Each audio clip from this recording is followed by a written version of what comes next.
Todo deporte o disciplina en el mundo tiene un mecanismo para decidir quién es el mejor de todos, quién es el más fuerte, quién es el más rápido, quién es el atleta más capaz, el que tiene la mejor marca, cuál es el mejor equipo, en fin, quién es el campeón del mundo. Y el ajedrez no es la excepción. Desde 1886 hasta la actualidad se ha ido reconociendo a un jugador como el mejor de su época, aquel al que se le otorga el título de campeón mundial de ajedrez. Y en este video vamos a hablar de quién fue el primero de todos, el primero en poseer este preciado título. Hablaremos nada más y nada menos que de Wilhelm Steinitz. Steinitz nació en Praga el 14 de mayo de 1836, la cual en esos años pertenecía al Imperio Austrohúngaro. Fue el noveno de 13 hijos de una humilde familia de comerciantes. Steinitz aprendió a jugar al ajedrez gracias a un compañero de escuela a la edad de 12 años. Otros dicen que la persona a quien le enseñó fue su padre. Sin embargo, no tuvo tanta importancia o relevancia en su vida hasta que se mudó a Viena en el año 1856 para estudiar ingeniería en la Universidad Técnica de esa ciudad. Desgraciadamente, este no pudo terminar con sus estudios. Se dio de baja y a partir de ahí se dedicó exclusivamente al ajedrez. Empezó a ganarse la vida apostando en partidas de ajedrez casuales y al poco tiempo Steinitz se convirtió en el jugador más fuerte de Viena. En 1862 Steinitz representó a su país en el Torneo de Londres, el cual fue su primer torneo internacional, compitiendo contra fuertísimos jugadores de la época, como Adolf Andersen, quien era considerado el campeón del mundo no oficial, Louis Paulsen, John Owen o George MacDonald. Steinitz se quedó con el sexto lugar, llevando una recompensa monetaria, y se le dio el premio a la brillantez por su partida contra Augustus Mongredian. Una partida donde Steinitz saca a relucir su estilo de juego romántico, típico de la época, haciendo un brillante sacrificio de torre para iniciar un devastador ataque sobre el negro en una defensa escandinava. Luego de ese torneo, decidió instalarse en Londres y empezó a ganar popularidad. Sus notables partidas lo llevaron a que se le conociera con el apodo del Morphy austriaco, en honor al genio estadounidense de esa época, Paul Morphy, a quien Steinitz admiraba y respetaba muchísimo. En 1866, Steinitz jugó un match contra Adolf Andersen, ganándole con un marcador final de 8 victorias contra 6 de Andersen. Muchos consideran este match como el inicio del reinado de Steinitz como el jugador más fuerte de todos, ya que para ese año, Paul Morphy ya se había retirado completamente del ajedrez. Durante los siguientes años, siguió ganando matches que eran considerados por el campeonato del mundo, pero de manera no oficial. Ese mismo año jugó contra Henry Bird, uno de los mejores jugadores de Inglaterra. Luego en 1872 contra Johannes Zokertor, otro en 1876 contra Joseph Blackburn, estos para destacar los más importantes.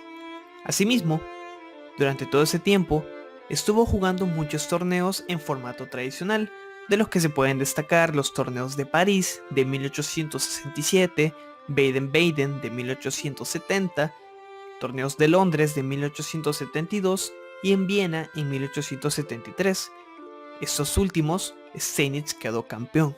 Entre 1876 y 1882, Steinitz tuvo poca participación en torneos internacionales. Se dedicó a su trabajo como comentarista en la revista inglesa The Field, siendo encargado de la columna de ajedrez. También se dedicó a exhibiciones de simultáneas y se cree que durante este tiempo de aparente pausa del ajedrez internacional, se dedicó arduamente a trabajar y pulir un nuevo estilo de juego, un estilo revolucionario para su época, muy diferente a la manera en la que jugaban sus contemporáneos. Fue la gestación del estilo posicional. Realizó estudios profundos de las bases de criterios posicionales para mantener una posición sólida en el tablero, y los criterios para debilitar la posición enemiga, lo cual contribuye a ataques mejor ejecutados. Todo esto se contraponía contra el estilo de ajedrez romántico de la época, el cual consistía en ir a cazar al rey a toda costa. aunque eso implicara sacrificar la mayor cantidad de piezas posibles. Hablar en este momento de los complejos análisis de Steinitz sería un trabajo bastante extenso. Existe una gran cantidad de literatura dedicada al desarrollo de estos, pero se puede destacar de manera resumida los conceptos más elementales que Steinitz afirmaba como el fundamento de su juego. Número 1. Tener ante todo una posición sólida, por medio de aperturas cerradas y la larga y lenta preparación de ataques. Número 2. En la lucha posicional hay que acumular pequeñas ventajas.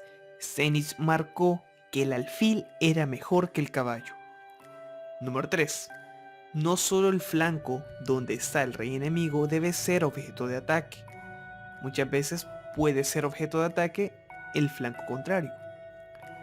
Número 4. Tener una fuerte preparación para el final. Y número 5. Formar puntos débiles en la posición del rival y explotarlos. En el año 1883, Steinitz emigró a Estados Unidos y se estableció en Nueva York. Logró tener una entrevista con Paul Morphy en Nueva Orleans, con el objetivo de poder enfrentarse a él. Sin embargo, Morphy nunca aceptó el desafío. De hecho, su condición para poder verlo era no hablar de ajedrez, ya que la decisión de haberse retirado de este era irrevocable. Ese mismo año se llevó a cabo el torneo de ajedrez en Londres, un torneo que contaba con un enorme prestigio y en el cual participaron 14 jugadores, los más fuertes del momento. El torneo lo ganó Johannes Zukertort y en segundo lugar Steinitz.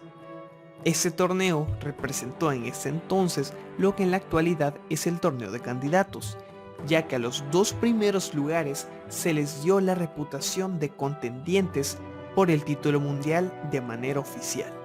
Luego de 3 años de preparación, en 1886 llegó por fin el match del cual iba a ser reconocido de manera oficial el primer campeón mundial de ajedrez, luego de alcanzar 10 victorias sin tomar en cuenta las tablas.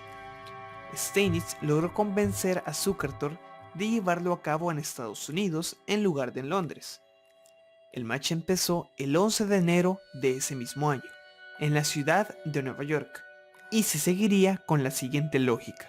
Se jugaría en Nueva York hasta que uno de los dos jugadores ganase 4 partidas. Luego se continuaría jugando en San Luis, hasta que uno ganase 3 partidas ahí.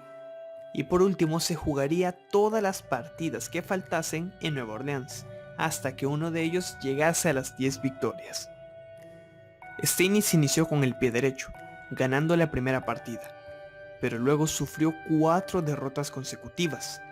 Fue un duro golpe para él, pero con el cambio de ciudad, al parecer vino también un cambio de aires para Steinitz, y en la 9ª partida logró empatar la serie a 4 victorias.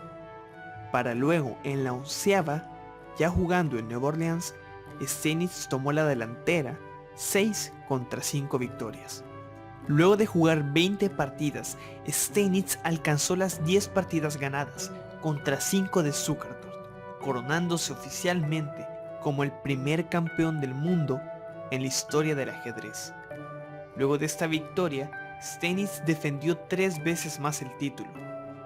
La primera contra Mikhail Chigorin en 1889, luego contra Isidor Gunsberg en 1890 y nuevamente contra Chigorin en 1892. Para este momento, Steinitz había publicado una guía de aperturas llamada El Instructor Moderno de Ajedrez. Ya cercano a los 60 años y con una generación de jugadores jóvenes detrás de él que querían quitarle el título de campeón mundial, generación que se había nutrido con sus estudios y su comprensión del juego posicional y que además de aprenderlo, iba a mejorarlo. Finalmente, en 1894, Emanuel Asker derrotó a un enfermo Steinitz, acabando con su reinado. 2 años después, en 1896, Steinitz trató de recuperar el título, pero fue derrotado nuevamente. Luego de no poder recuperar el título, Steinitz no pudo obtener ningún otro logro destacable en lo que restaba de su carrera. Sus problemas de salud empezaron a empeorar. En el año 1899 disputó el que sería su último torneo en Londres, en el cual no pudo ni siquiera llegar a los primeros puestos.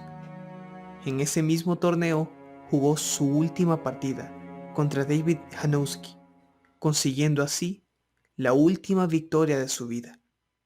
De regreso a Estados Unidos, sus problemas mentales empeoraron hasta hacerle tener alucinaciones. Imaginaba que estaba jugando a través de un telégrafo contra Lasker. Una vez declaró que de alguna manera se podía comunicar con Dios y que jugaba ajedrez contra él, asegurando que podía ganarle dándole peón de ventaja y llevando negras. En el año 1900, el 12 de agosto, internado en el hospital psiquiátrico de la isla de Ward, en Nueva York, Wilhelm Steinitz finalmente muere. Wilhelm Steinitz tiene un enorme peso en la historia del ajedrez, no por el simple hecho de ser el primero de todos los campeones, sino por ser quien sentó las bases del ajedrez tal y como lo conocemos en la actualidad. Por algo es reconocido como el padre del juego posicional. Gracias a sus estudios y análisis del juego posicional, el ajedrez se volvió una disciplina más estratégica, más compleja y más analítica. Así también aportó importantes teorías sobre cómo utilizar la pareja de alfiles y la teoría del color para aprender a convertir a un alfil en un final, también conocida como la restricción de Steinitz. Su legado empieza con los jugadores que vinieron inmediatamente luego de él, quienes siguieron sus estudios y lo llevaron a un nuevo nivel.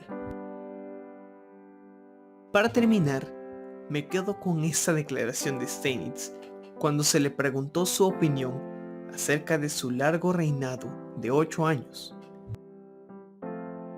El haber conservado durante tanto tiempo el título de campeón del mundo se debe a que yo me hallaba 20 años más adelantado que mi tiempo. Jugaba bajo ciertos principios desconocidos a Zukertort, a mis demás antiguos rivales. Mis ideas no eran comprendidas.